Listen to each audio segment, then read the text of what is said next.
Having an interactive discussion about palliative care emergencies, and we have a most vibrant faculty, if I could say so, Dr. Jewell Joseph joining us to walk us through the session.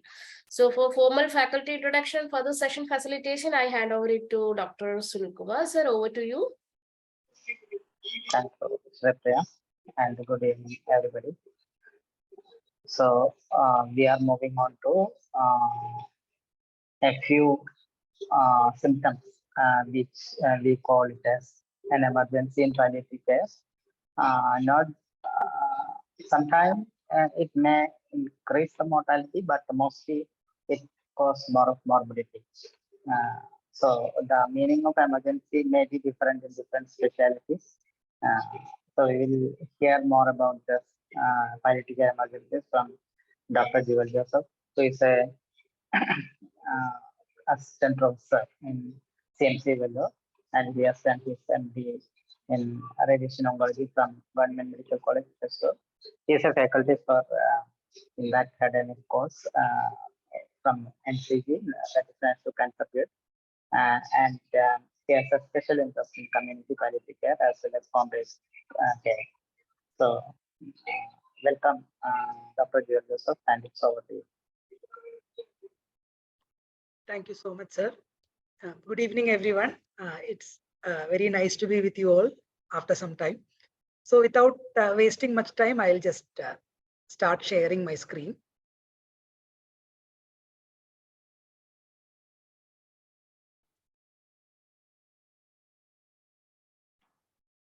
I hope it's visible. Yes, yes. Yeah, we'll start. So today's discussion is about the emergencies in palliative care. So as Sunil sir gave an introduction, so the definition of emergency is what we should be concerned about at first. So emergency, especially in palliative care, are the conditions that pose a threat to either the life or quality of life of the patient without an immediate intervention. So it may be generally, I mean, I have talked to so many people who generally see palliative care as a very peaceful, like sedentary kind of field, but we do encounter all the emergencies that we usually encounter in any other medical specialties. But the outlook which is different in palliative care is that, so we see emergencies as in a different light actually. So we also consider emergency conditions that pose a serious threat to the quality of life also as emergencies. So whenever dealing with an emergency, there are few things that we should all consider.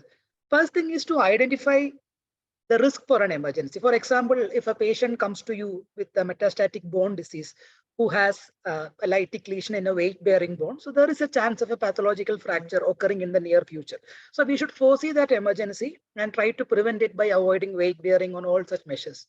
So the first thing is to identify the risk or foresee the emergency. Second thing, if unfortunately an emergency occurs, the first question that we should ask ourselves is it reversible? So if it's an irreversible emergency, there is no point in doing some futile investigations or futile interventions, which only will add to the burden and morbidity of the patient. So the second question would be if it is reversible. So again, in palliative care, we use a three-step approach to manage every symptom. So first one would be correct the correctable. Second thing is non-pharmacological measures, and third thing would be pharmacological measures.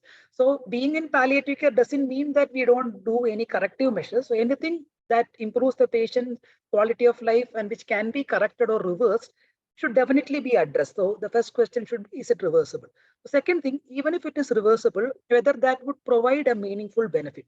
So for example, in a bedridden patient who is in the end of life, who with a metastatic malignancy, for example.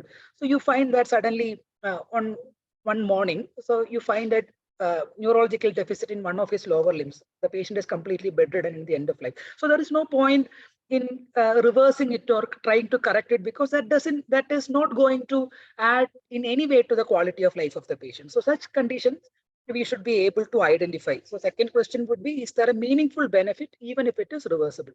So the third thing, what does the patient and family want? In palliative care, we pride ourselves as patient advocate. So any condition or any intervention so that we do in palliative care, we usually include the patient. Obviously, the patient should be involved in every decision that we take in his life. And always we try to consider the family's opinion also, so that it is a collective decision and we all are in the same page rather than the doctor himself going on and correcting that particular condition. So these are the things to consider when we are dealing with any emergency. So to give some, see, the thing is this presentation in no way a detailed description of management of each condition. It is way beyond the scope of the discussion. So what I'm trying to do in this presentation is to give a bird's eye view of the various emergencies that we encounter in palliative care, and just to give a hint of how we go about each of them.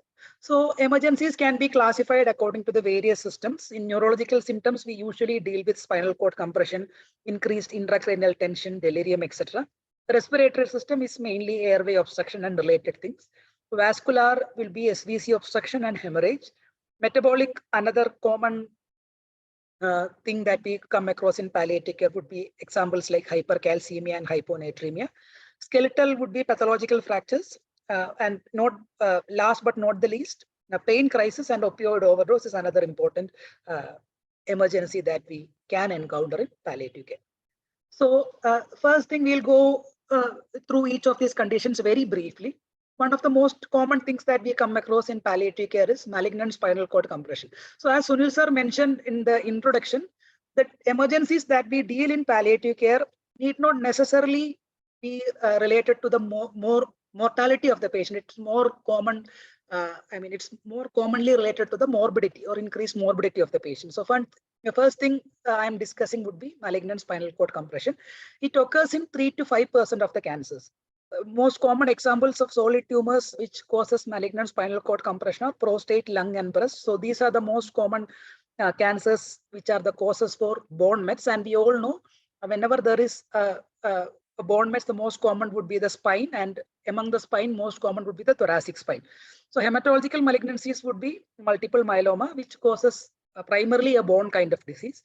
And most common site, as I mentioned earlier, would be thoracic spine. So that can be easily explained because the most common cancers in males and females respectively are lung and breast, and both of them are in the thorax, and breast has a direct communication with the vertebral venous plexus. So that explains thoracic spine being the most common cause of bone mets. So malignant spinal cord compression can cause pain, mechanical instability of spine, and neurological deficits. So coming to the pathophysiology of malignant spinal cord compression, see there is, I think my arrow is visible, my pointer is visible. So see here is a growth which actually goes into the thecal sac. Once it enters the thecal sac, it actually goes around the path of least resistance that would be around the thecal sac. So once that goes around the thecal sac, there would be compression of the spinal cord. So the basic pathophysiology is there is compression, and compression will lead to venous stasis. Venous stasis will be accompanied by secretion of inflammatory cytokines like interleukins and prostaglandins. Both of these things will together cause vasogenic edema. Vasogenic edema will eventually lead in cord ischemia and finally infarction, which produces neurological deficit. So this coming to the spines, signs and symptoms, one of the most common signs of malignant spinal cord compression would be back pain, which is present in 95% of the cases. Radicular pain can be present in 40% of the cases. Neurological symptoms can present, and autonomic symptoms like bowel and bladder dysfunction may be present. See, the important thing with back pain is in most of the cases, back pain occurs usually days and weeks before the neurological symptoms that occur. So it is very important to identify back pain in a patient who is susceptible for bone metastasis and spinal cord compression. So we'll come to that in a little bit more detail in the coming slides, but just keep in mind that back pain occurs usually days or even weeks before the onset of neurological symptoms.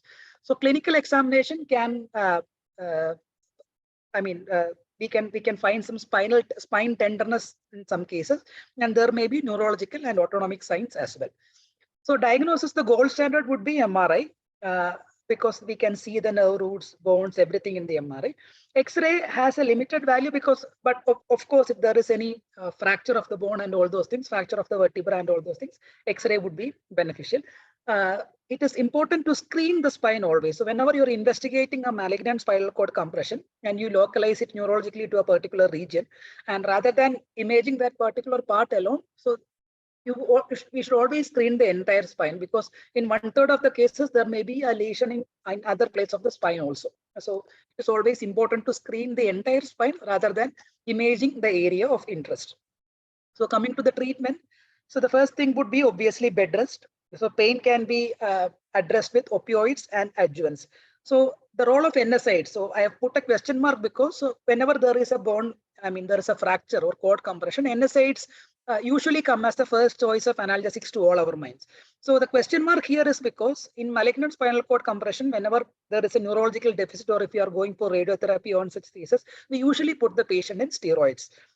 Dexamethasone usually. So concurrent use of NSAIDs and steroids can cause increased risk of gastrointestinal bleeding. So whenever steroids are used, we tend to avoid NSAIDs. So the ideal choice of analgesics in this case would be opioids and adjuvants if steroids are prescribed along with it. So for bowel and bladder, we can give laxatives, digital rectal evacuation, especially if there is no anal tone, and catheterization for urine. So the treatment of the cause would be steroids, surgery, radiotherapy, and chemotherapy. These are the headings. We'll come to each of them in little bit of detail. See, steroids, you will see the name steroids mentioned in this presentation multiple times. So basically, whenever I mention steroids, I'm mentioning about dexamethasone only. So steroids basically is an anti-inflammatory, and it has anti-inflammatory and anti-tumor effects. So in palliative care, whenever there is a compression or there is an obstruction, we usually go to steroids because whenever there is, I'm talking mostly about malignancies here. So whenever there is a malignancy causing an obstruction or a compression, there is always an element of peri-tumor edema and associated inflammation. So steroids, when given in these conditions, can reduce the peri-tumor edema and the associated inflammation, and thereby can reduce the obstruction or compression.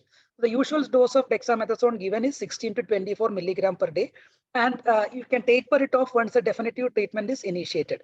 So again, the thing with steroid is the effect of steroids usually are very drastic, but the thing is the effects tend to wane as time progresses. So we usually give steroids in pulses to the least possible amount of time and taper them off rather than continuously giving it for a long time. So, and it's usually actually bridges the gap between the onset of symptoms and the commencement of a definitive treatment. So along with steroids, always important to provide gastroprotection, and concurrent use of NSAIDs are usually avoided with steroids.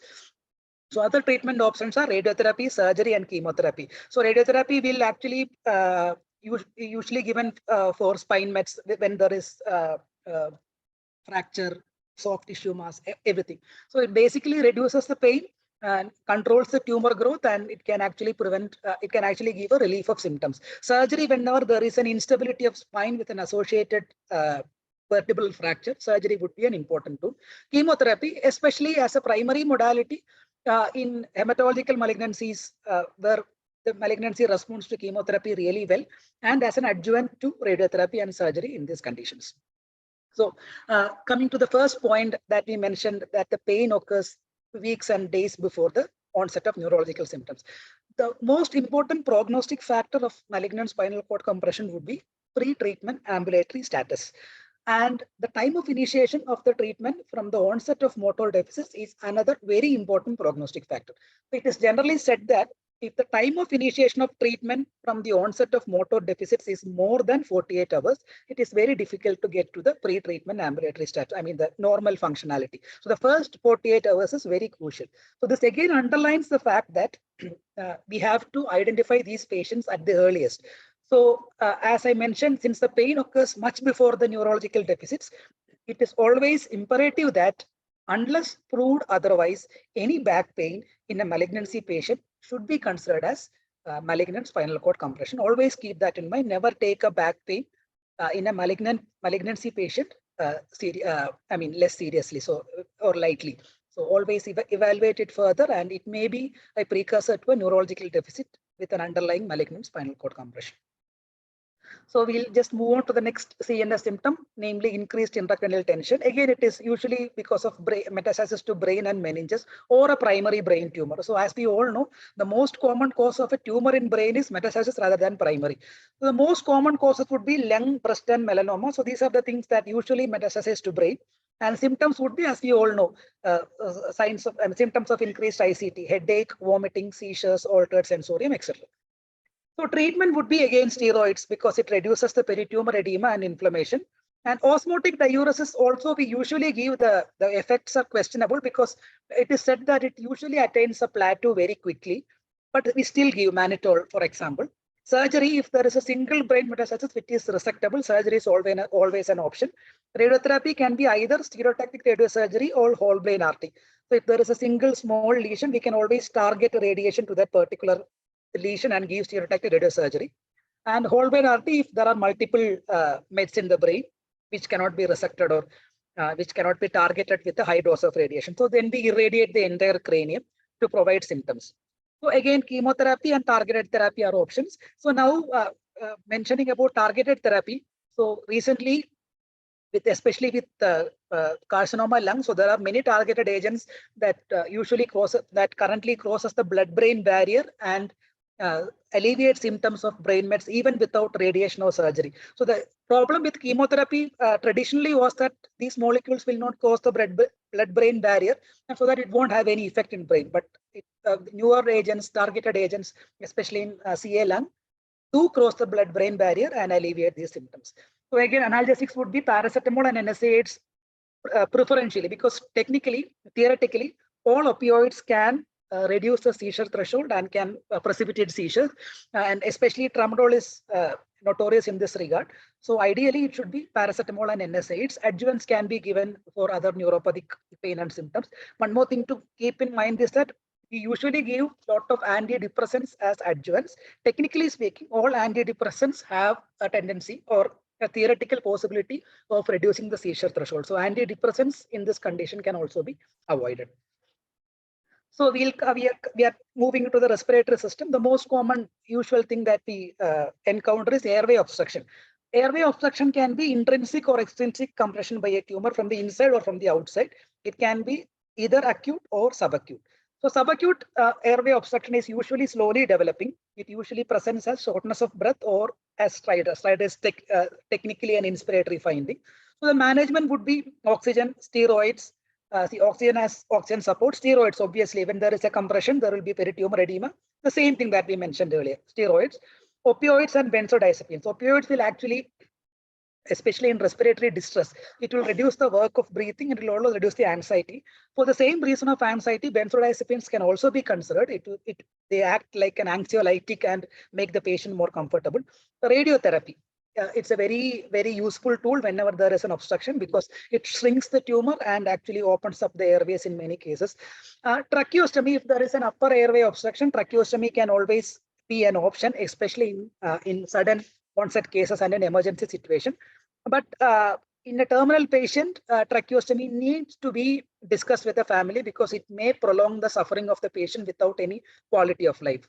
So that has to be a tailored discussion for each of the patient. Tracheostomy, rather than tracheostomy being a dictum for any upper airway obstruction, it has to be an individually tailored discussion with the patient and the family.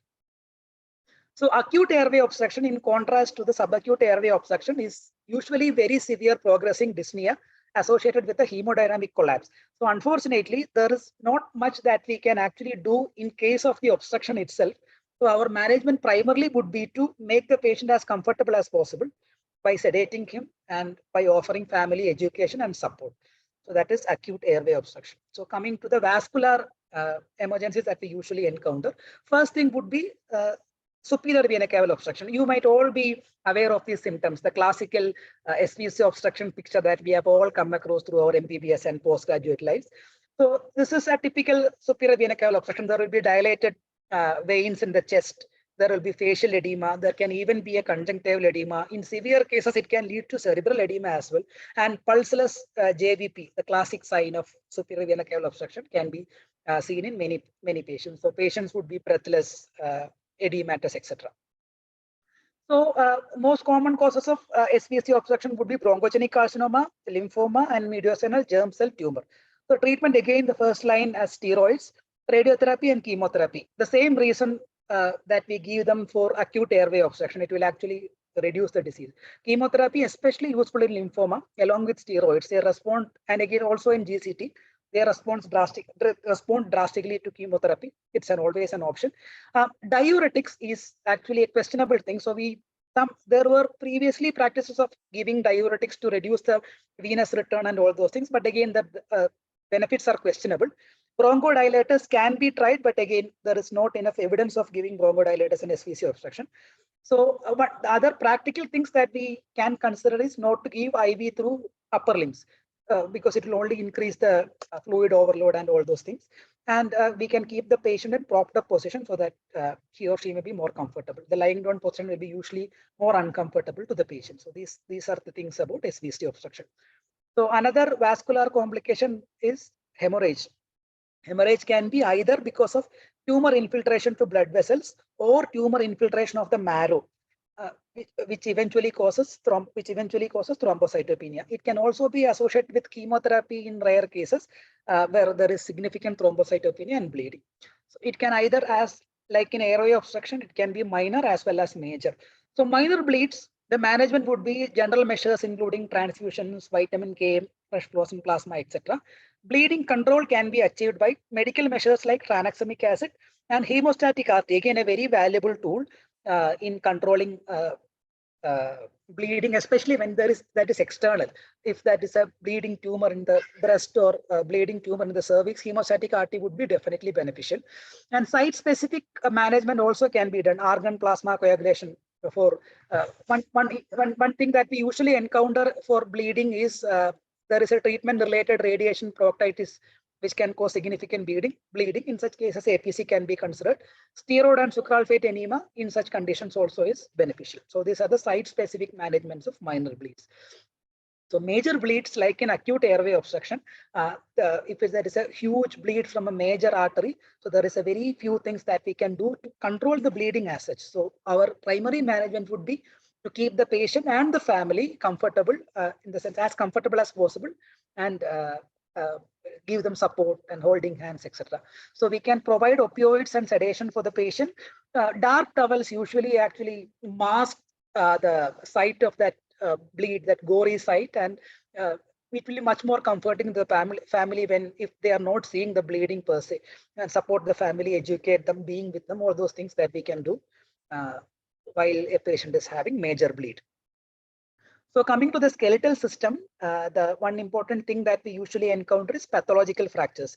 So as I mentioned earlier, same thing with vertebral mets. So lung, breast, prostate, and myeloma are the main reasons of bone disease in malignancies. So lung, breast, and prostate cancers cause bone metastasis. Multiple myeloma is a primary disease which affects the bone marrow plasma cells, and they primarily presents as multiple bone lesions. So it can also lead to pathological fractures. So treatment, the first line of treatment for any pathological fracture would be surgical fixation if the patient is fit for the same and the general condition and all those things are favorable. Second thing would be bisphosphonates and denosumab. So bisphosphonates and denosumab can be useful in two ways. So if there is a tumor-related hypercalcemia because of these bone mets associated with pathological fractures, we can give them to reduce the calcium in the blood, and also it will strengthen the bone, which actually prevents there are multiple data that giving bisphosphonates and denosumab can reduce skeletal-related events in people with bone metastasis. Analgesia by step 1, step 2, or step 3 analgesics.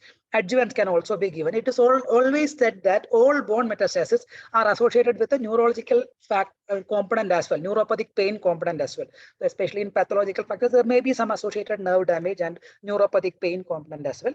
So adjuvants can also be given in such situations.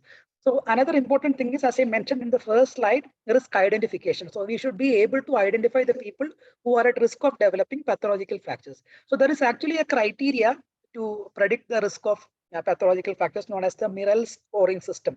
So basically these are the scores are based on the site of the lesion, pain, symptomatic lesions, X-ray appearance, and size of the lesion. So basically, if the bone lesions are on a weight-bearing bone, and if there is functional pain and lytic lesions when compared to blastic and mixed lesions, and more involvement of cortex, all are associated with an increased risk of pathological fractures.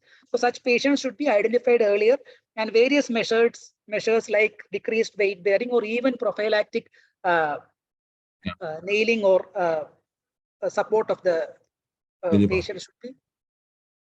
Okay, sorry, I'm speaking. Yeah, I'll slow down. Sorry. So if at any point, if you feel that I'm talking too fast, please let me know, I'll slow down. So this is basically the scoring system for pathological fracture prediction. So as I mentioned earlier, lesions in weight-bearing bones with functional pain and a lytic appearance and more than 2/3 involvement of cortex would be more susceptible for a pathological fracture. These patients should be identified earlier.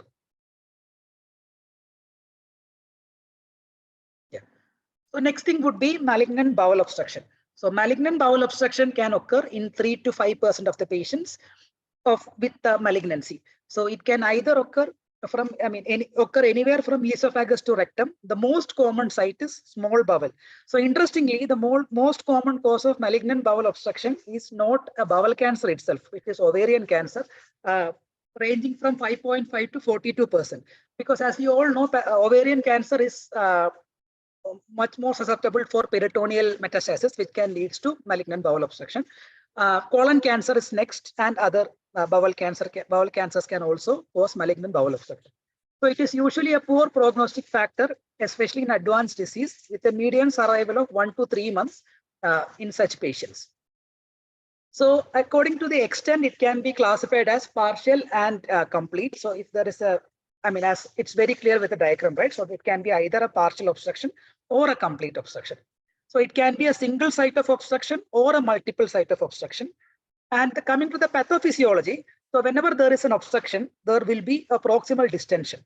So if there is a proximal distension, the nerve endings, the myendric plexus, all those things get activated, and body will try to push the contents of the bowel against that obstruction. So there will be increased peristalsis and increased secretions. So increased peristalsis and increased secretions will actually attract more bacteria.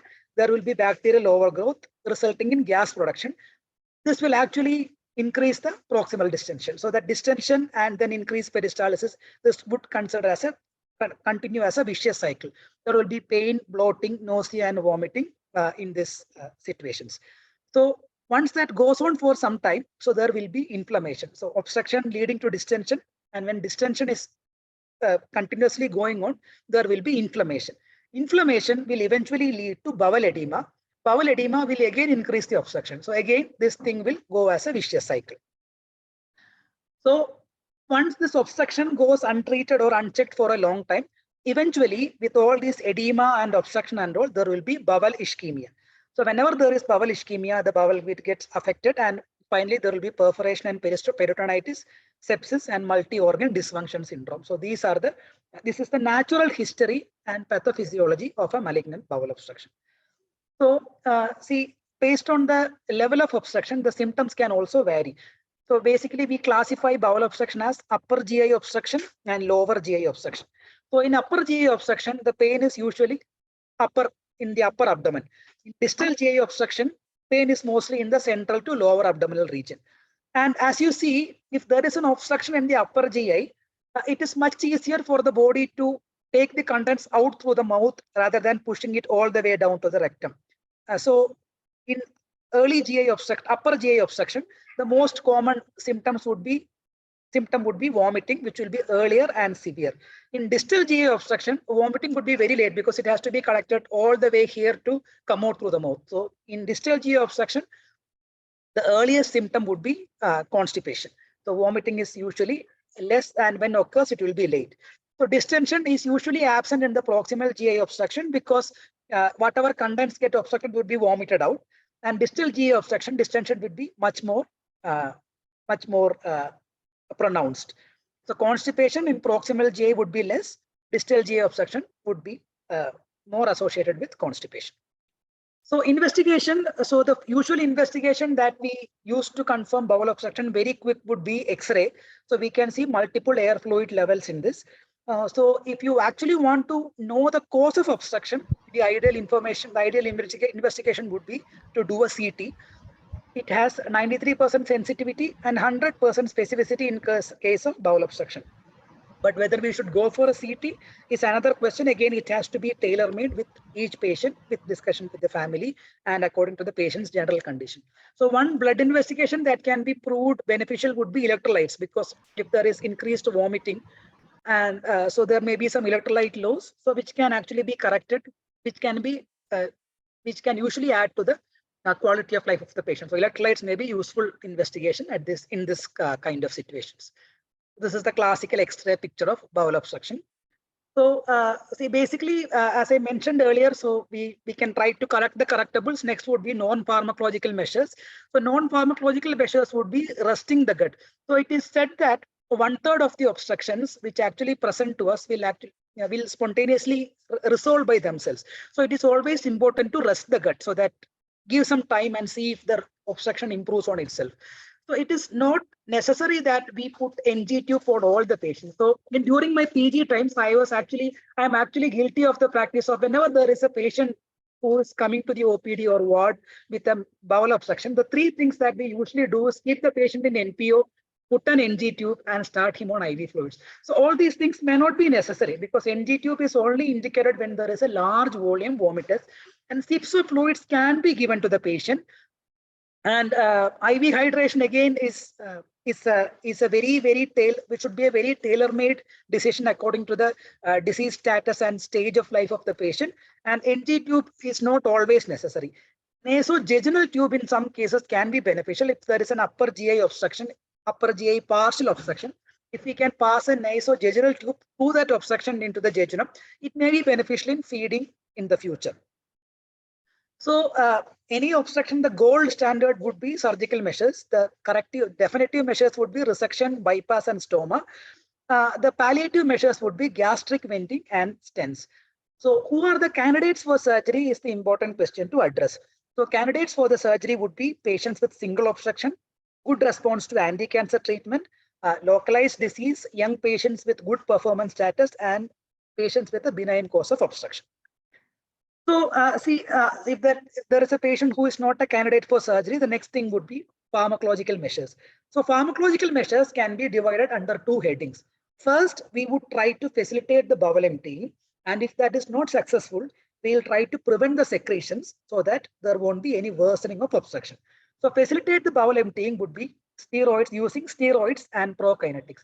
So one more important thing to consider is that most of the cases, the obstructions that are presenting to us are partial obstruction rather than complete obstruction.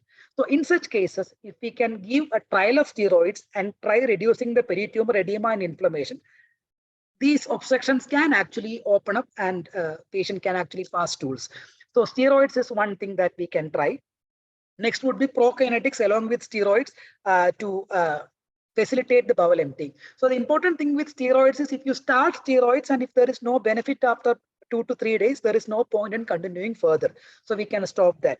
Prokinetics can be given because it will increase the peristalsis and facilitate bowel emptying, but always watch out for increased colicky pain while we are giving prokinetics. So increased colicky pain while we are giving prokinetics is an indication that we are pushing against a non-resolving obstruction, which can eventually lead to perforation if we are not being careful. So always follow up the patient and keep them in close monitoring for increase in colicky pain. In such cases, stop prokinetics.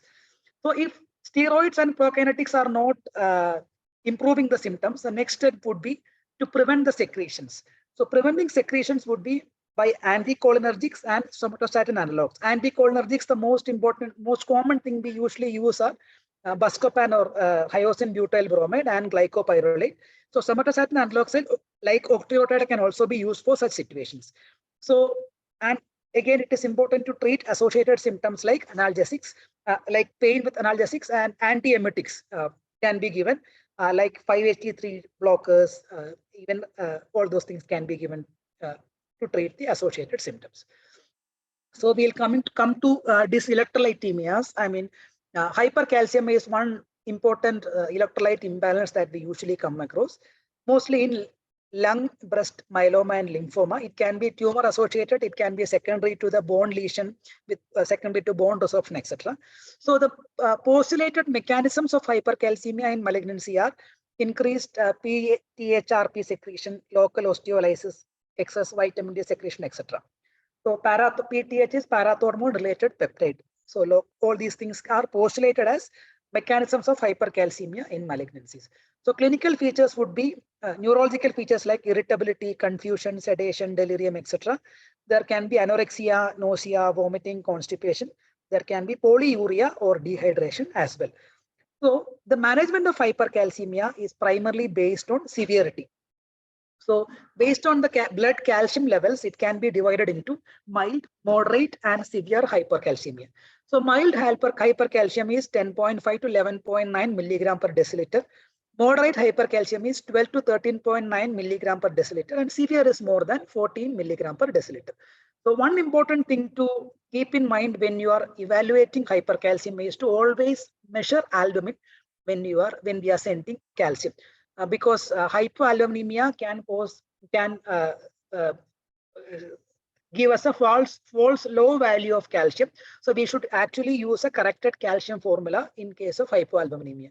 So corrected calcium formula would be measured calcium plus 0.8 into 4 minus serum, it's a typing mistake, serum albumin, sorry.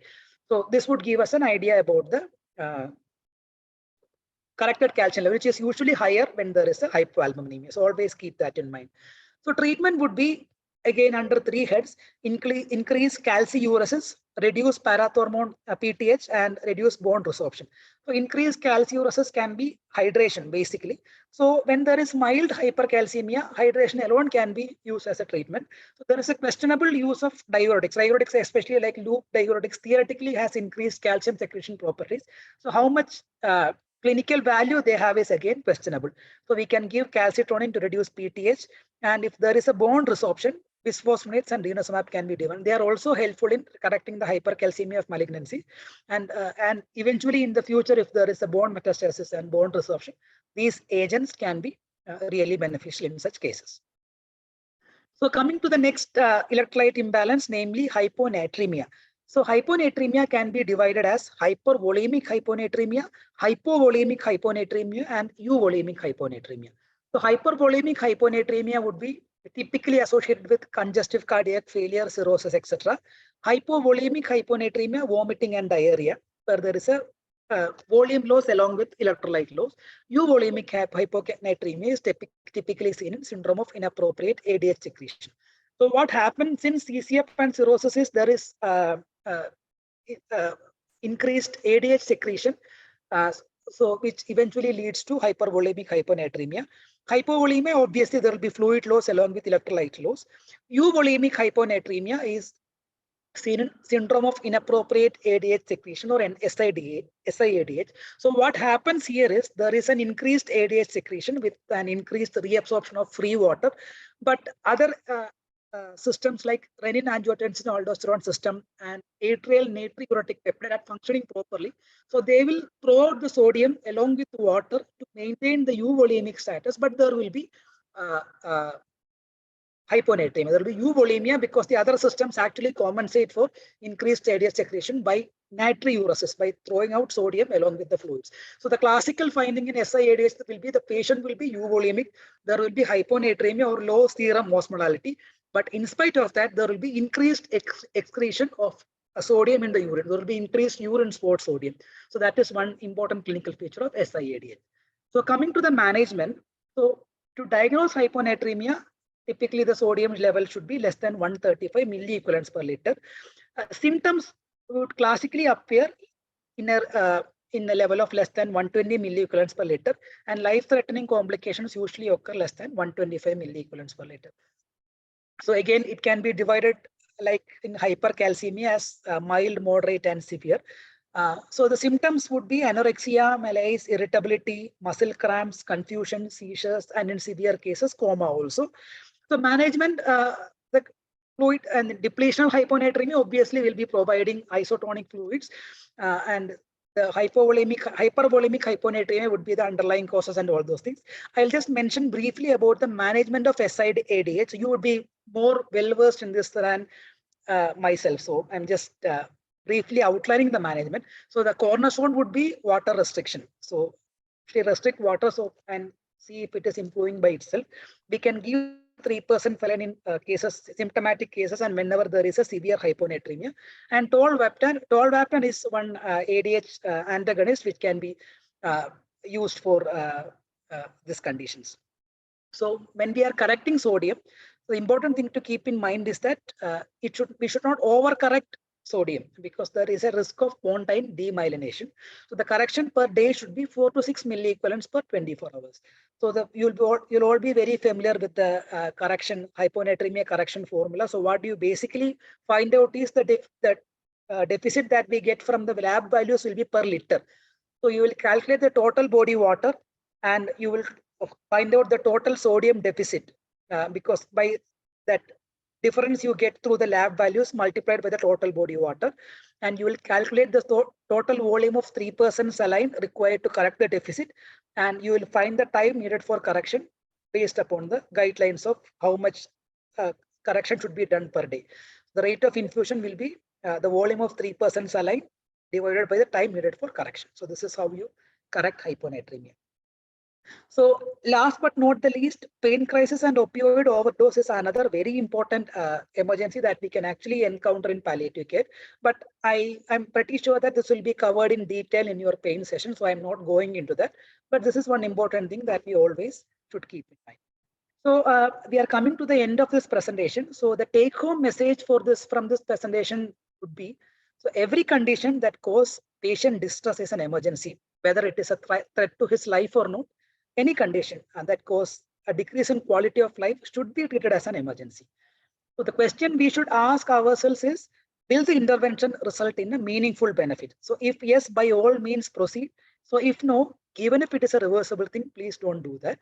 And we should always be patient advocates so that we should try our maximum to uphold patients' wishes and always involve family in the mix, because we should all be in the same page rather than the doctor taking a decision for the patient. So it should be a combined decision of the family whenever possible. So I understand that there may be an emergency situation where we may need to take quick decisions, but whenever possible. So it should be always carried out after a discussion with the patient and the family. And most important thing is to foresee all these complications. So whenever we see a patient for the first time, we should be able to identify the emergencies that we may encounter in the future and take preventive measures rather than put ourselves and the patient in a difficult situation and then managing it at that point of time. So despite of all our best efforts, emergencies do happen, these catastrophes do happen, but then having all these things in mind would be able to hopefully help us in taking the right decision at the right time. So this is the end of my presentation. Sorry if I was being too quick because I was worried about the time limit and the things to cover. So if you have need any clarification, I would be happy to go through that slides again. So please let me know.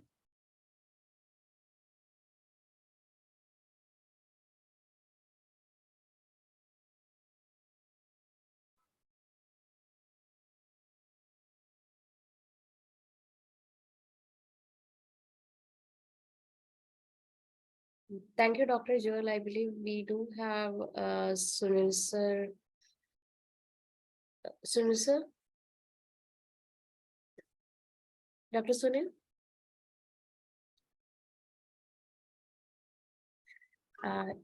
I believe that he's having some technical glitch. So in the meantime, Dr. Vidyasaran has raised his hand.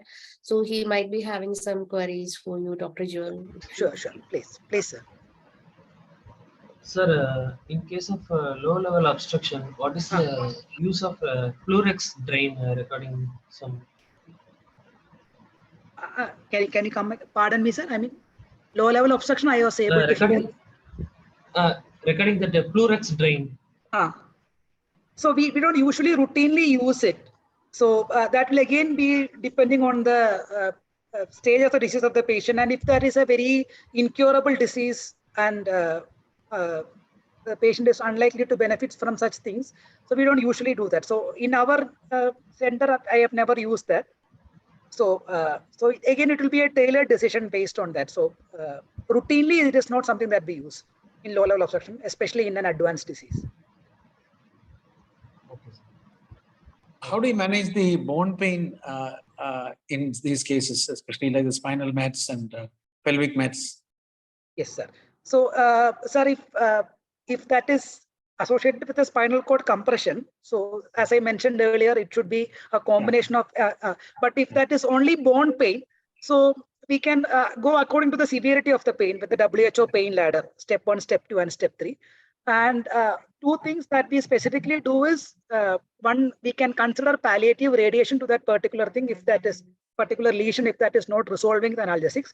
Second thing would be giving bisphosphonates often actually result in a decrease in pain over at least over time. So it basically would be pain management according to the WHO pain ladder, along with additional measures like palliative radiation to that particular spot if required. And like other measures, sir, please. Sorry. Would opiates help? Definitely, sir. Definitely. That again will depend on the severity of pain, sir. We'll basically follow the WHO pain ladder. For severe pain, definitely opioids. Yeah, sometimes we have faced the situations where the creatinine levels has gone up because of the involvement of the kidneys and ureters. Yes. So we cannot give NSAIDs. Yes. And at the same time, the opioids are not working very well. Yes, so sir. sometimes we face those kind of difficulties. So what can we do in these cases? Definitely. So that's if that is not responding to opioids, so one thing we usually do is if we cannot give NSAIDs, we give a full dose of paracetamol along with opioids, like 3 to 4 grams per day. And if that is not working, then we should actually go to the next measures, like palliative radiation is something that we have that definitely will help radiation if that is not responding to analgesics. So that is the thing that we usually do, sir. So we try to manage with analgesics. If it is not, if due to any condition, if that is not responding to analgesics, the next step would be to give palliative radiation. And in extensive brain mets, so there is always an option of giving radionucleotides like samarium. So that is a little bit costly and more complicated. But the first thing would be to go for a palliative radiation if that is not responding to analgesics. What about DEXA? Will it help? Yes, sir. We usually do. So the bone pain without a spinal cord compression, we don't usually give DEXA as a first line. If there is a nerve compression, definitely. But in pains, the pains which are not responding to our first analgesics, we definitely try a course of DEXA if that is not responding.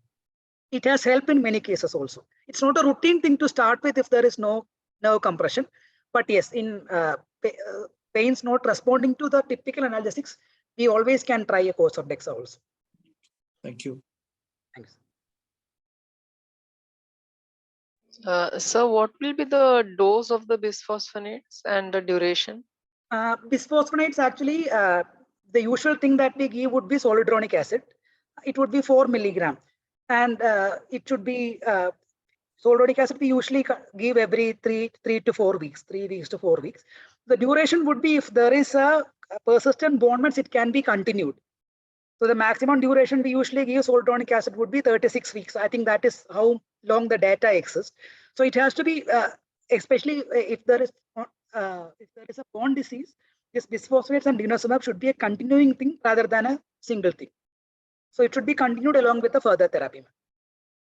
So denosumab is to be given along with the bisphosphonate. Either denosumab or bisphosphonate. So the recommendation currently should be whenever possible to give denosumab, but the thing is it is very costly, ma'am. The advantage of denosumab is even if there is a renal dysfunction, it can be given.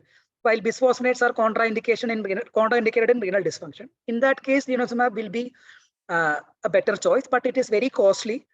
So yeah, the thing is if the patient can really afford, denosumab can be given as a first line also. We don't need to go to bisphosphonates first and then to denosumab. So both acts almost in the same way. So we don't give it together. It's either bisphosphonates or denosumab. Thank you, sir. Thank you.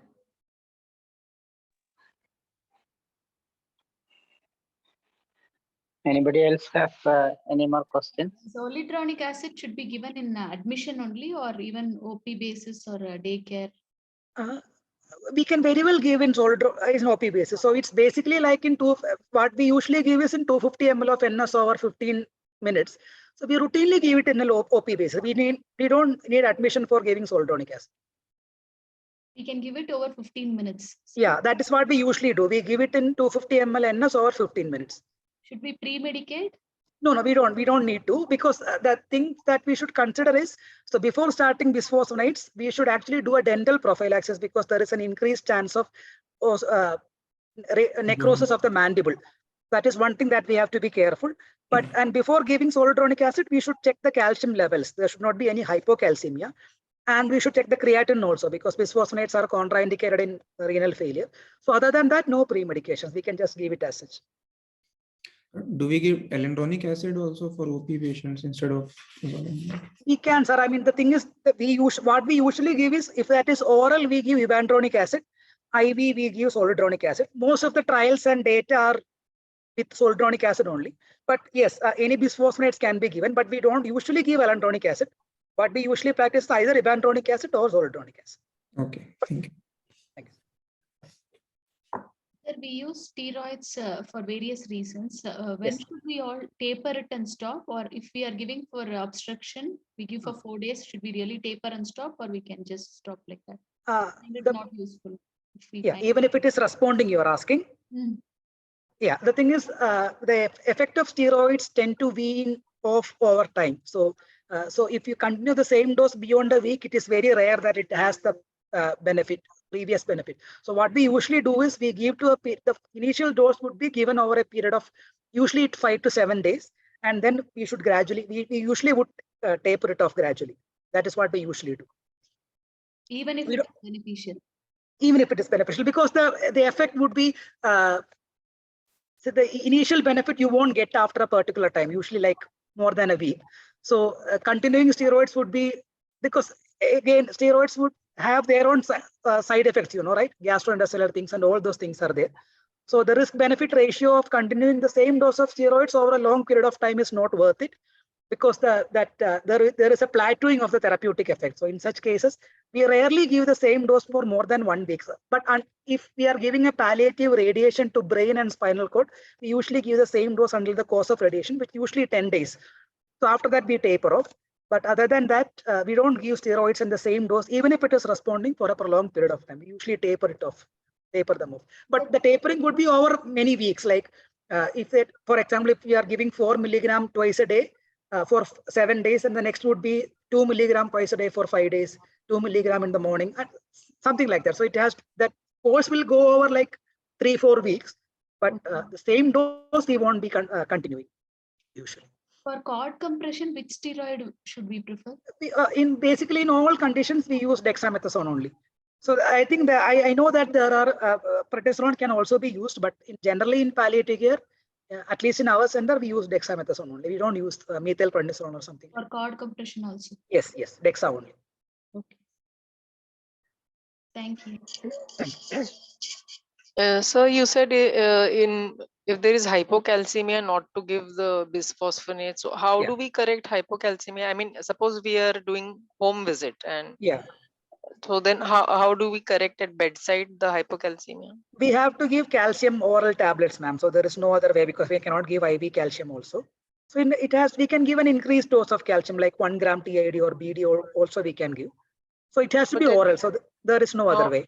How many days will it take to come the blood level to come up? That actually will depend on the amount of hypocalcemia, and it will vary from patient to patient, ma'am. So I don't actually have a specific time limit of giving this. So basically the thing is, we have to recheck after 1 or 2 weeks and then see if it has come back to normal.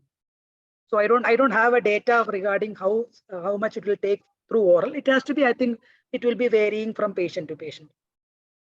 So then again at bedside, how do we distinguish between the 3 types of hyponatremia that you mentioned, the hypervolemic, hypo, and Yeah, the thing, first thing would be clinical, ma'am. In hypervolemic hyponatremia, there will always be fluid overload, like in cirrhosis and CCF. There will be pedal edema and all those things, basal cramps and all those things.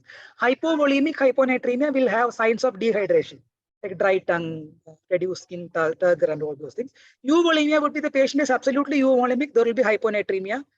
And you can actually get a urine sport sodium also done. So if there is hyponatremia along with increased renal excretion of sodium, it is usually associated with SIAD. So that is how we usually clinically differentiate. So for the first two, we have to rely on serum sodium levels. Everything we have to rely on serum sodium, ma'am. But see, the thing is, first thing we have to establish is that the patient has hyponatremia.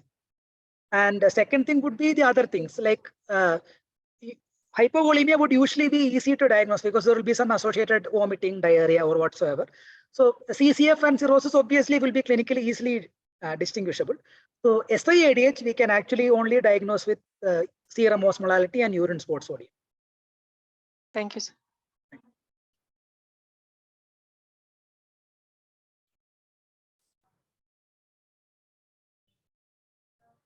Anybody else has any more questions?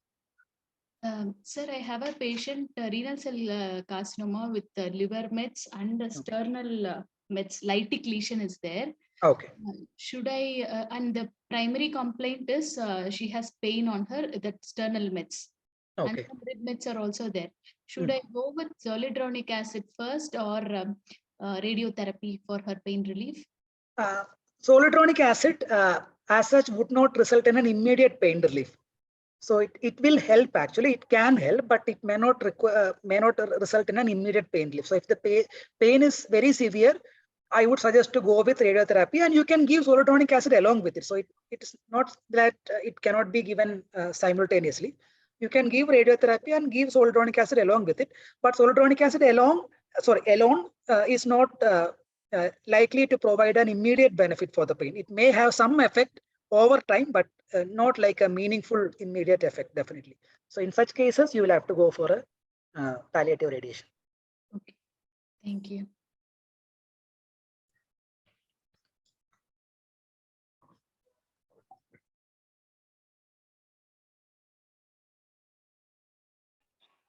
You have given us so much data actually to process. Oh, I'm so sorry. I'll share the slides. See, I'm so sorry if I was very quick. I was all worried about the time. Yeah, I can provide the slides, not an issue. Yeah, sure. Thank you. Dr. Karishma? Yes, so I wanted to ask that often when patients present to us in the OPD, they don't come with stark dehydration symptoms or of any fluid overload, or sometimes they have a mixed picture, where they have some degree of pedal edema, maybe because of the, hypoproteinemia and anemia and all that. Yes. And hyponatremia may be completely unrelated to this. Yes. So do you on a routine do serum and urine osmolarity as well?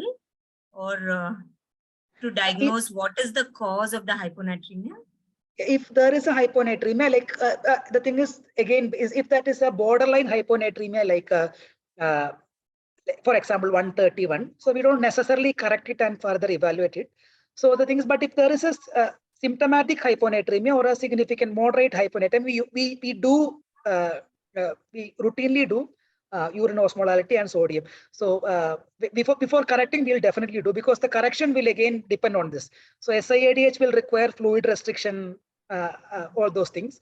And I mean, one thing I forgot to mention, that one of the dictums of correcting sodium is never give 3% saline to a hypovolemic patient. So it is very, very problematic.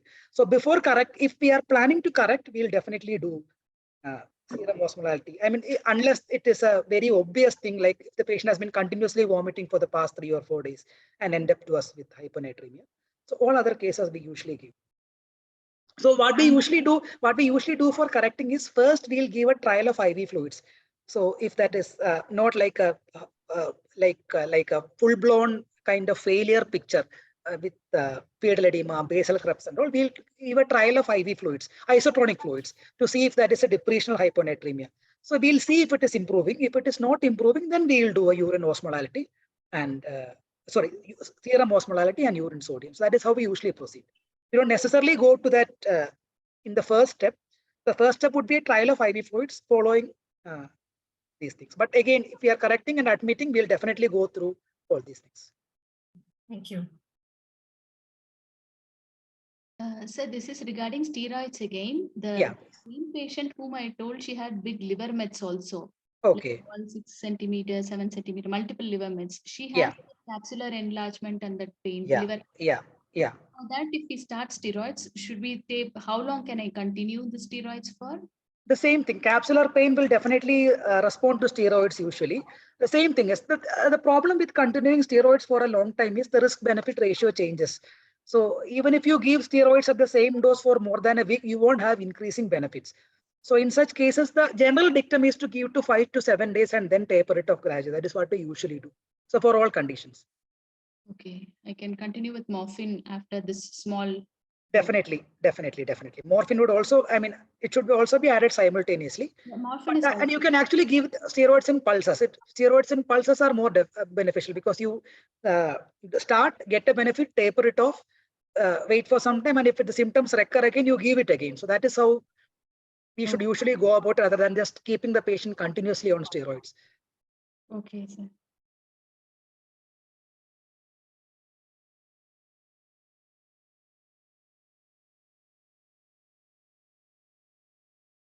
Anything else can we do for the right hypochondriac pain, sir? Thing is mostly steroids, and if any disease modifying things that we are able to do. So other than that, analgesics and steroids are. Can radiotherapy, which we are going to give for sternal meds, help her in that? For sternal pain, definitely yes. But not for the right capsular pain. No, we are not radiating that particular region. No. Radiation, the thing is, effects of radiation would only be there in the area irradiated. So it's very unlikely that it affects the liver capsular pain, but the systemic therapy might, if the patient is fit for the same. Okay.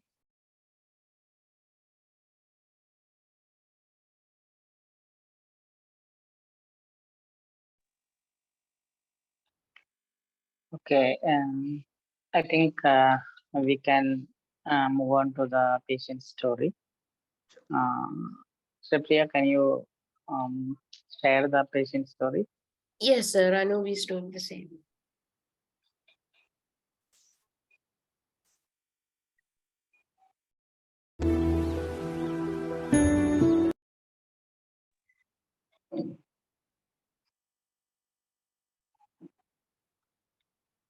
Anup? Yes, sir.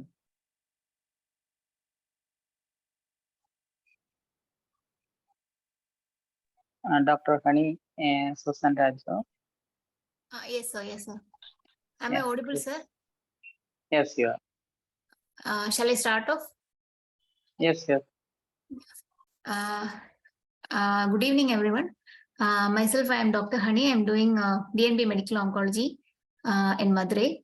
So this is a 57-year-old male patient who was diagnosed as a case of metastatic CA buccal mucosa, squamous cell type. Next slide. Okay.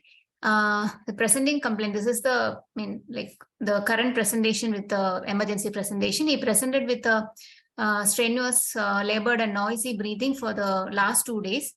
And he also gave a history that there is a difficulty in taking the oral feeds due to an ulceroproliferative mass in the oral cavity. And also there were multiple lymph nodes on both sides of the neck.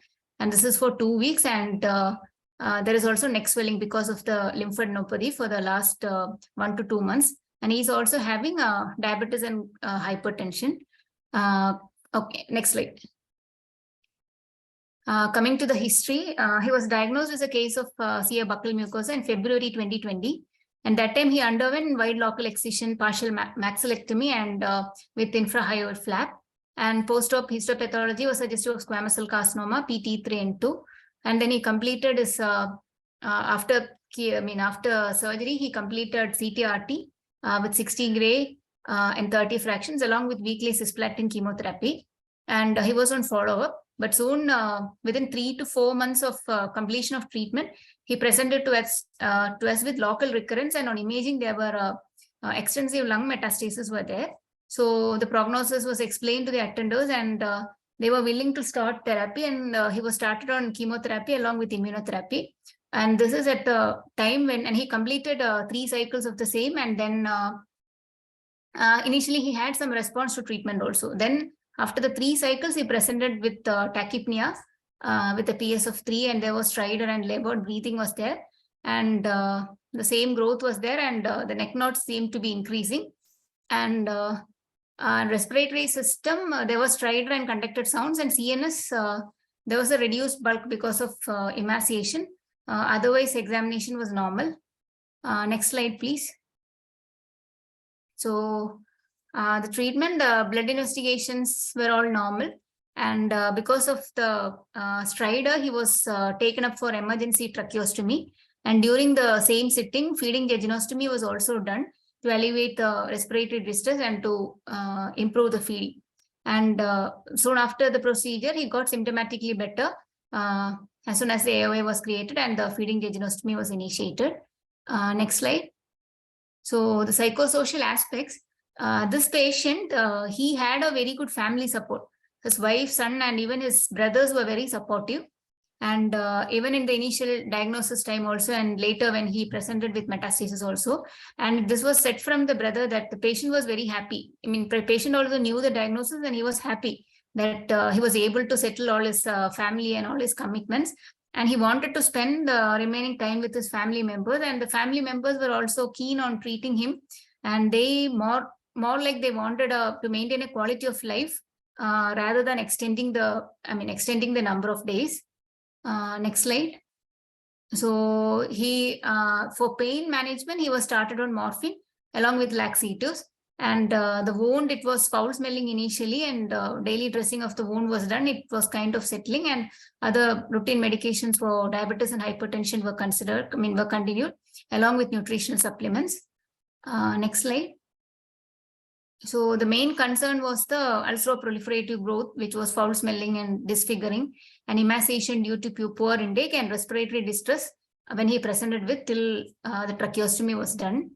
Next slide. So to summarize, this is a 57-year-old male patient who was a tobacco chewer who came with metastatic carcinoma of buccal mucosa with respiratory distress and feeding problems. And on examination, he had upper airway obstruction with stridorous breathing. So he underwent emergency tracheostomy and feeding jejunostomy. So palliation of symptoms was achieved, and after the procedure, currently he is on supportive care only. Next slide. So the points which I would like to discuss here is respiratory distress, which required tracheostomy. So before coming with the stridorous breathing, some 3 days back, he had presented to the OPD. That time itself, he had a kind of labored breathing, and we were explaining the attenders about the need that he might need a tracheostomy, that initially they were not willing. But when they presented to the emergency with when he needed the urgent tracheostomy, the patients and the bystanders were kind of willing. And don't know whether we should have gone for it or whether we should have left him like that. So that is one point of discussion. And for the feeding part, he required a feeding jejunostomy. So right now we have stopped treatment, but after all these things, actually the symptoms have come down and the lesions are also sort of decreasing. But he's on supportive care only now. They are happy that he's alive and they are able to spend the time with him. Thank you, Dr. Hani. Thank you, sir. So I would request your input. Any one of you can give your inputs on those 2 points.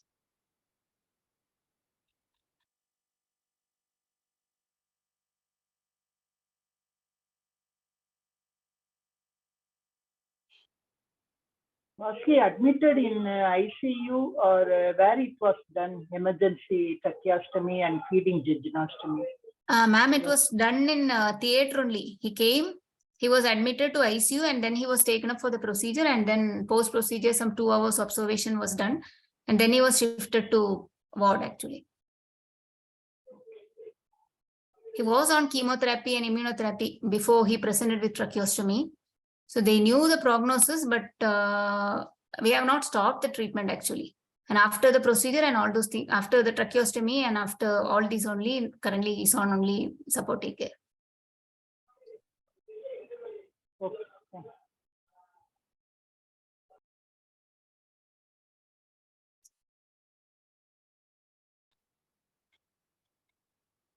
Anybody else? I think the emergency tracheostomy and jejunostomy was an appropriate procedure because you have alleviated his distress and he has got a good quality of life and he's still alive and to spend time with his relatives. So I think to that extent, you have done a wonderful job. But like sir told in class today, we knew that it is, I mean, the benefits are less actually. I mean, he's still alive, but not sure. I'm not sure whether we should have gone ahead or. No, but the quality, you yourself said that the quality of life is much better, that he's. Yeah, right now he's okay. Their family is happy. So if you wouldn't have done the procedure, probably he would have been suffering and probably he would have been no more. Right, sir. Did you do any prognostication? What is the expected survival?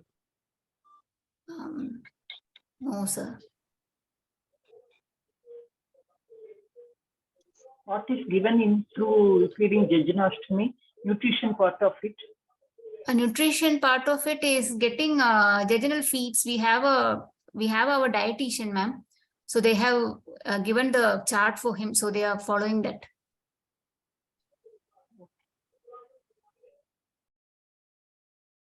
If the quality of life has improved after this, it has added some extra meaningful life for him, then it is okay to have done this, right?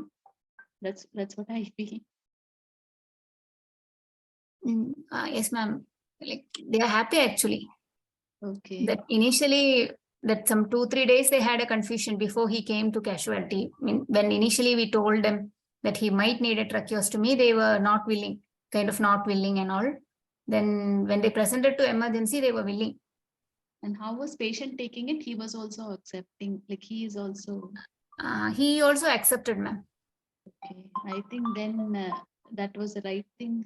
I feel so because. What about pain management, madam? Is he pain management? Morphine is. I mean, morphine is going. Yeah, but the pain is controlled, right? Pain is controlled. Pain is controlled. So good. And what about oral hygiene? Like what about any mucositis, any candidiasis, anything like that in the oral cavity? Oral cavity, no. They have. I mean, they're actually kind of affordable people, so they have kept a home nurse and all those things. Yeah. So they are. I mean, he's maintaining well. Because I had a similar patient who had a similar picture. He was miserable. He was in total pain, and he was drooling from the mouth. He was not able to eat. So we took care of the pain, and I gave him a course of dexamethasone to reduce the edema, and the oral hygiene was kept meticulous. He was already on NGT feeding, so feeding was not a problem. But later on, he actually was managing on his own to the extent that he was walking, talking, and generally quite happy with his life for a long period of time before he succumbed. So if you can improve the quality of life like that, that is the best. Were you able to involve the patient in the decision of tracheostomy as well as the jejunostomy? Sir. What did the patient actually want? The patient, sir, they came actually 2 days prior to the OPD, daycare basis. That time itself, he had kind of upper airway obstruction, and then we told the patient and also the attenders also, they knew, I mean, from the beginning, both, I mean, patient also knew the diagnosis, that it is not curable and all those things. So that day they were kind of not willing, then they went home. So I think in 24 to 36 hours, they presented to casualty. So that time, attenders were willing, but patient also we asked, and he was okay. He was okay to go with the procedure, sir. Okay. Dr. Honey, What about when she presented with Yes, ma'am. strident?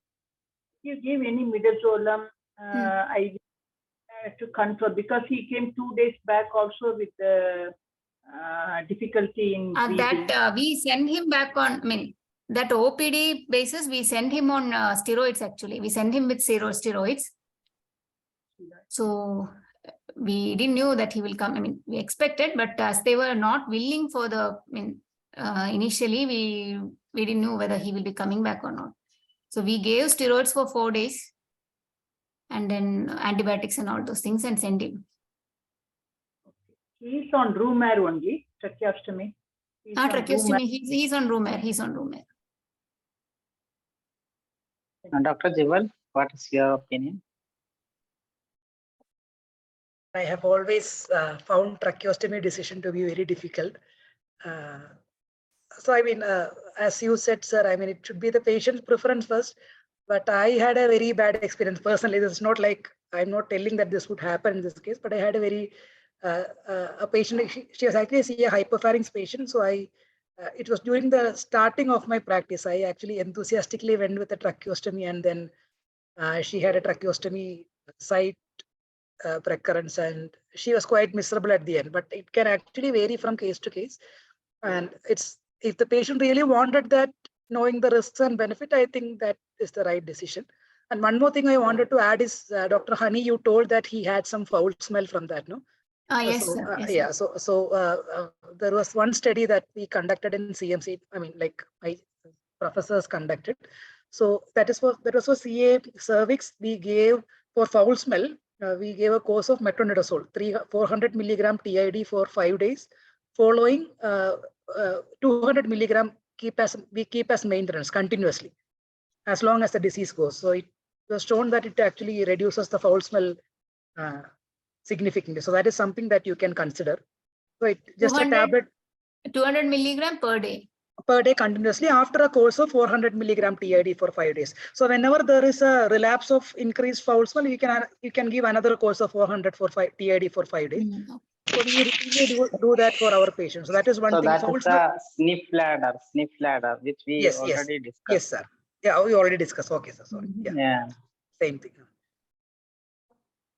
And tracheostomy, I think.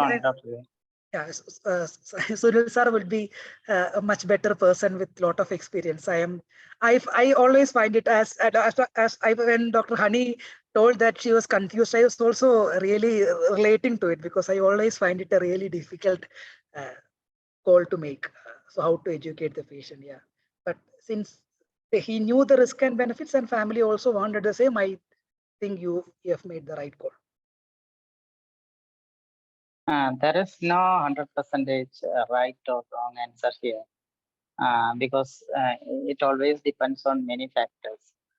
So somebody's right can be somebody's wrong in this case. But if the patient was involved in our decision and the patient knew the risk and benefits, then I think we have to go with the patient way, but we should also be sure that it will be producing more of benefit rather than risk. Only because the patient wanted, we cannot go with the decision of the patient. Some patient in between the discussion might ask you, I am suffering, I want to kill myself, can you get some poison for me? We can give poison to the patient, because we know that it is going to be always harmful for the patient. So these are few things which we need to find out, and sometimes the ethical principles, even though we talk, when we apply it practically, it may cause some problems, and so there comes a difficult situation. Patient is asking for an intervention, and you think it will cause problem for the patient. Mostly the doctors might go with the patient, but there is always a choice for you to tell the patient that, sorry, I think this is going to be harmful for you. I am unable to do, but I am willing you to refer to another doctor for the same. So these are few things which we can do. But another point I think I want to bring here is quality of life. Quality of life is always decided by the patient and not by us. So the quality of life which is acceptable for me, you may not be knowing what is my quality of life, what do I think about my life. So it is the patient who decides the quality of life. Yeah. Anybody if has any other opinion, you can have your opinion, please.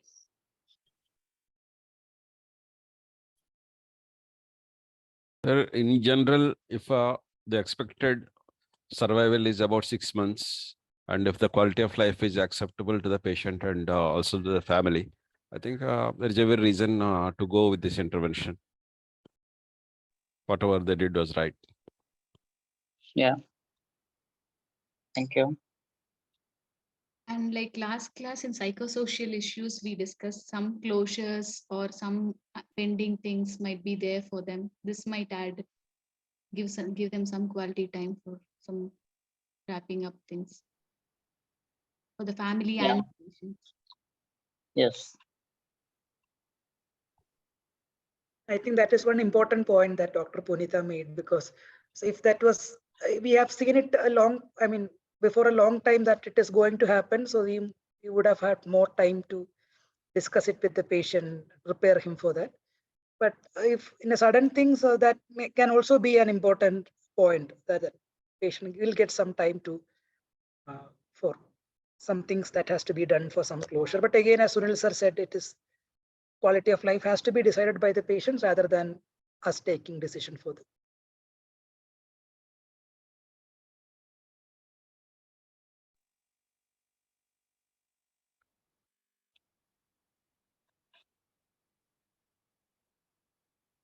Anybody else?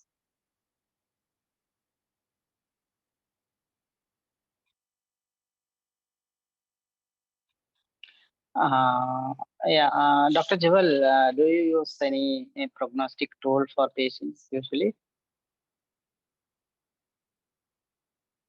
You are muted. Please unmute yourself. We don't routinely use, sir. We don't use that. I mean, we are. I'm aware of the tools, but we do, in the clinical practice we don't usually use that. We don't routinely use. Okay. Yeah, and Dr. Punita is asking about prognostication.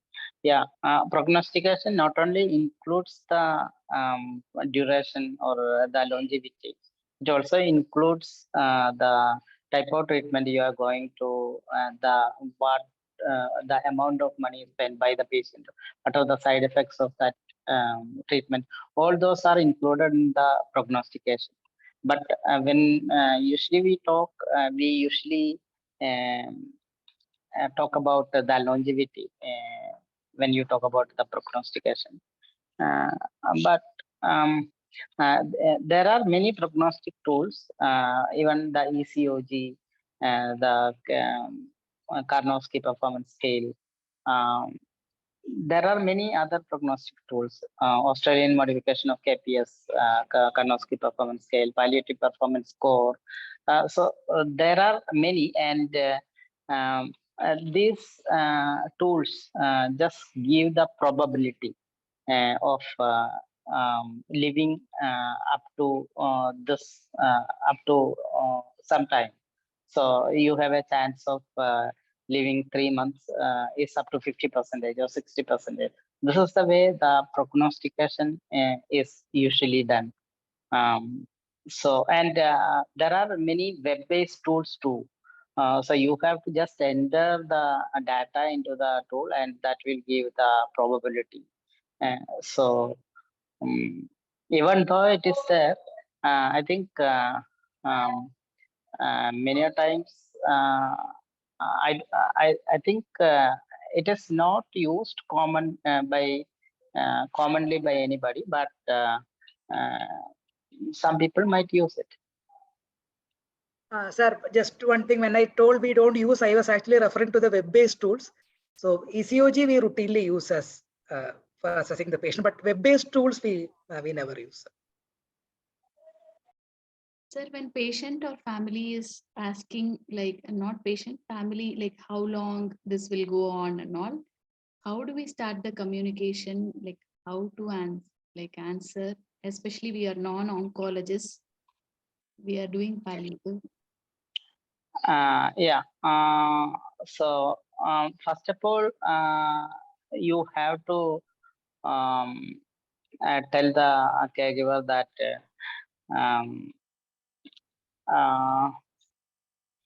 what would you tell? Okay.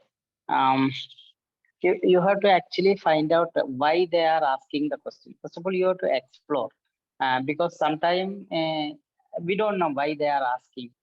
Whether do they want to know how long, just to want to know how long will he live, or is there any unfinished business that like his daughter is going to get married in another 2 months, or there is some will to be settled, etc. So you can just explore them. And you then ask the caregiver, find out their insight.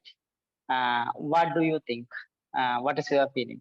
And you should, many typical communication says, you should not give the days or months in words. Okay, you will, I think he will live up to 6 months. So then the caregiver, what they will do is they will be looking at that date. And when the date approaches, they will be feeling more anxious. And it is typically seen that many patients who comes to us and the caregiver says, the doctor told only 2 months. Now he has crossed 4 months. So it would not be, it wouldn't be good to give that exact or figure, but rather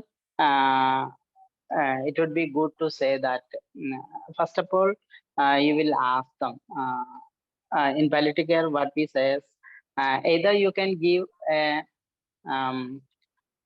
ask the caregiver how fast the patient is deteriorating.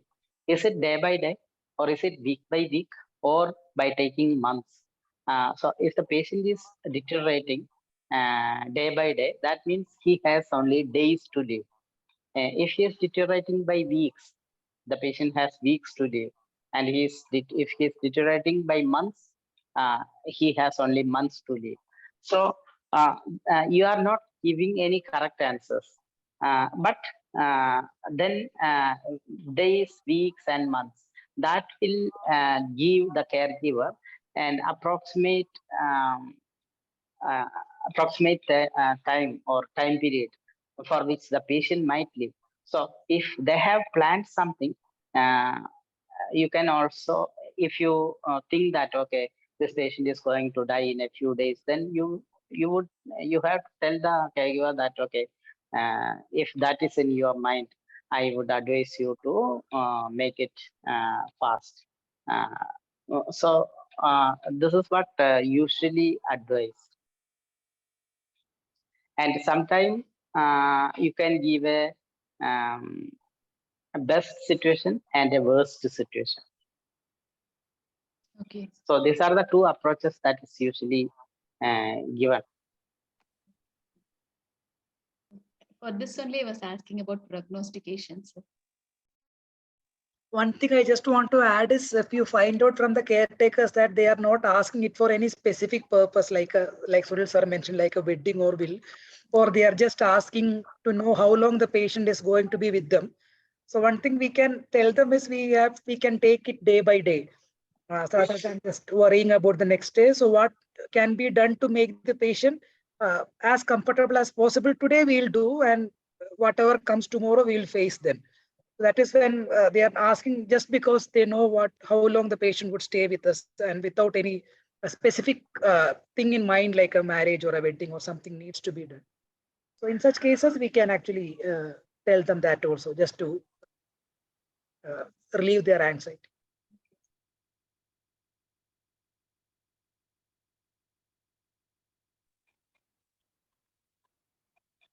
Okay.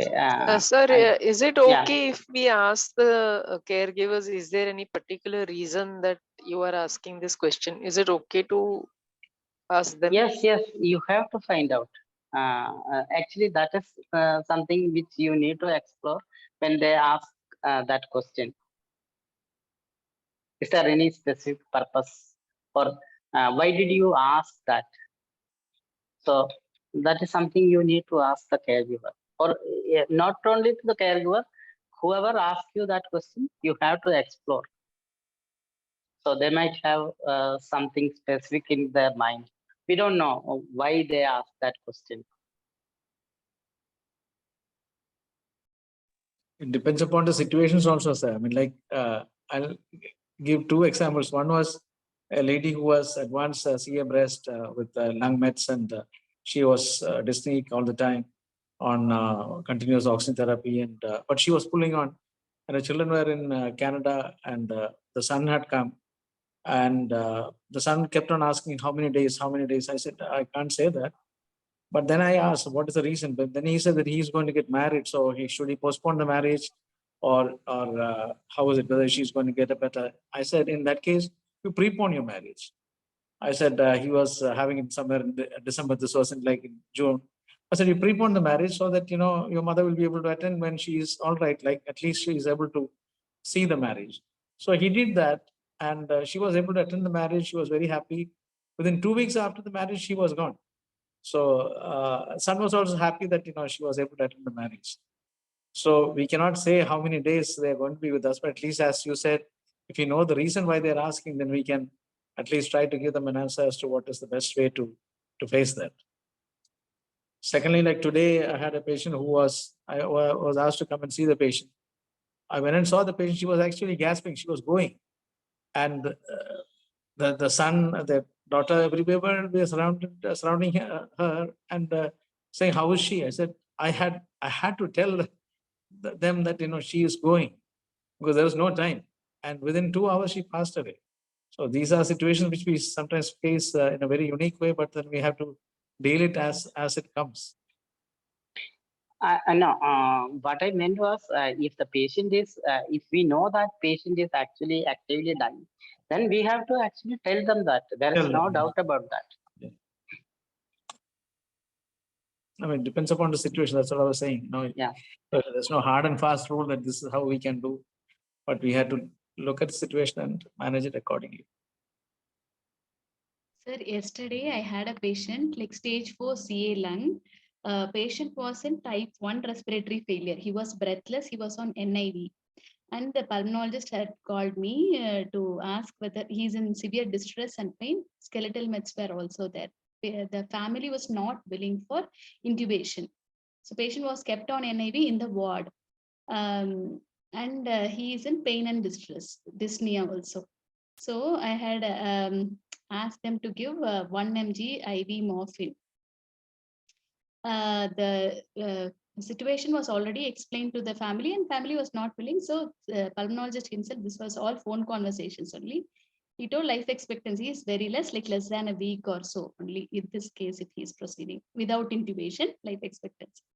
So that patient, after giving morphine, 3 hours later, he died. He vomited, aspirated, and died.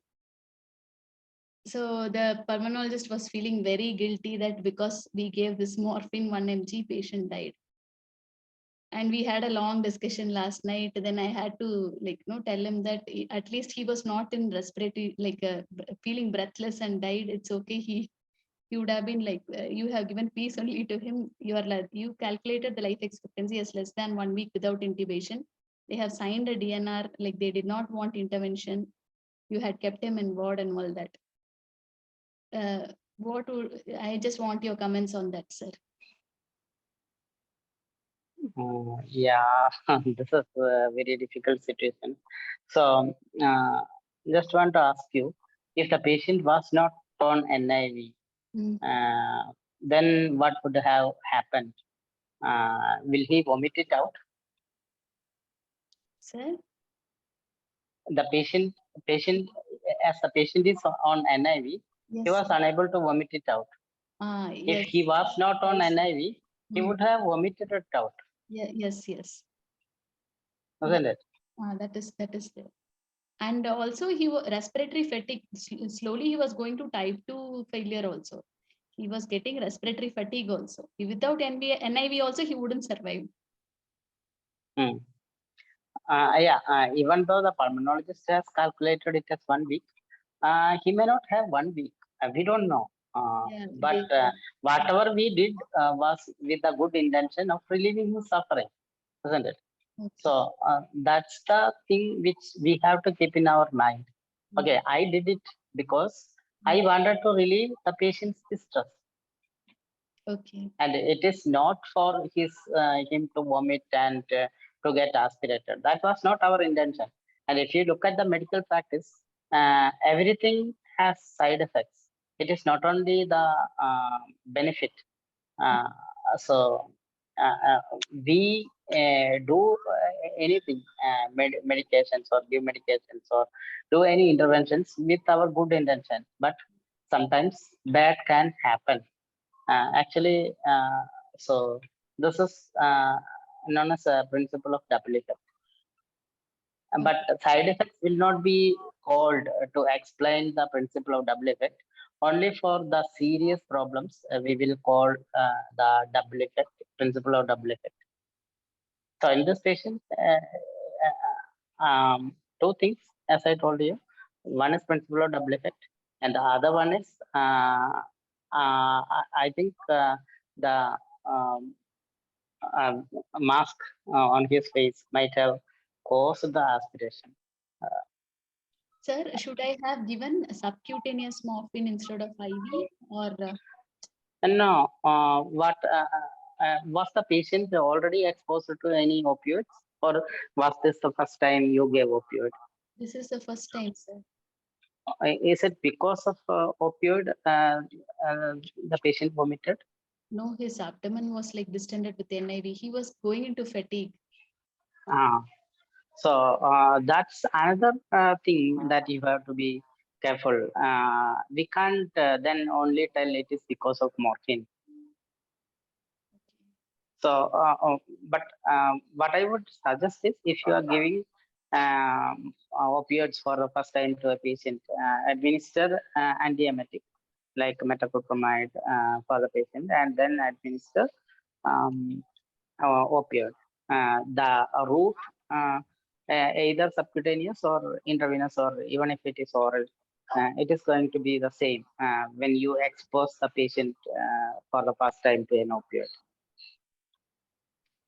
So usually if you're giving IV morphine, then it is better to give antiemetics because most of the time they can have OPT.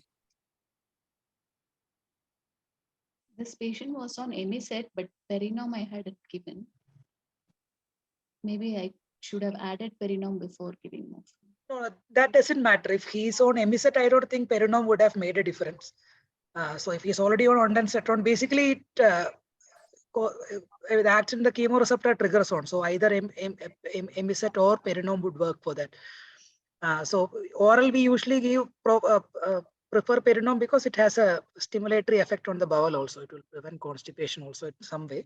But if he's on Emiset, I don't think, I mean, I just want to say that you have done that with a good intention, and please don't feel guilty of giving morphine. Whether that patient required NIV in the first place is another question, another discussion altogether, whether it has improved his quality of life. During the COVID times while working in the semi-ICUs, I have seen that is really, really uncomfortable for the patients to put an NIV mask and to adapt to it.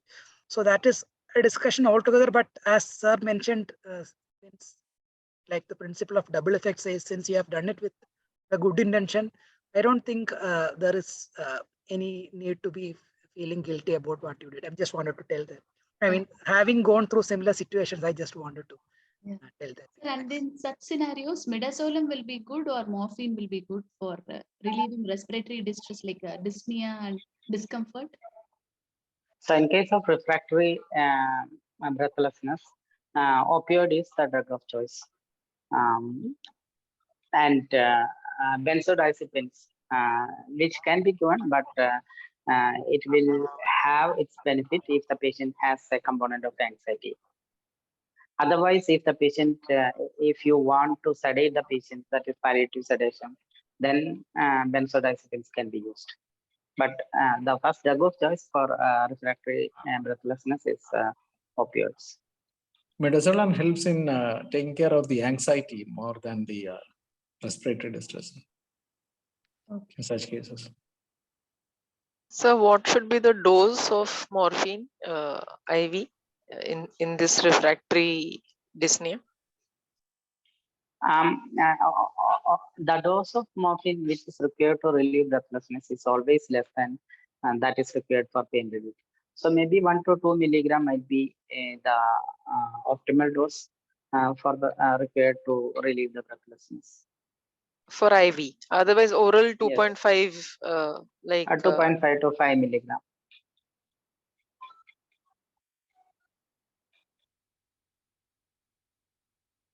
I think we have to wind up the session.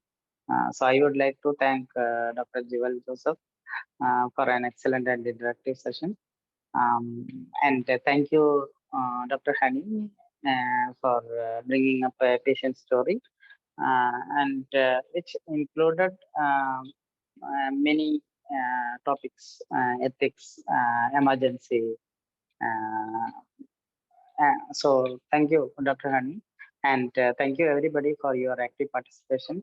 And it's over to Sripriya. Thank you, Dr. Jewell. As usual, your session was very vibrant, and I hope that every participant would have got at least one take-home message from your session as usual. And thank you everyone for joining us for this wonderful evening, and with the promise that we will see again with another interesting topic and yet another eminent faculty. This is Sripriya, along with Dr. Jewell Joseph and Dr. Sunil Kumar, with Mr. Anup from the TIPS Eco Hub signing off. See you in the next session. Till then, everyone, take care. Bye-bye.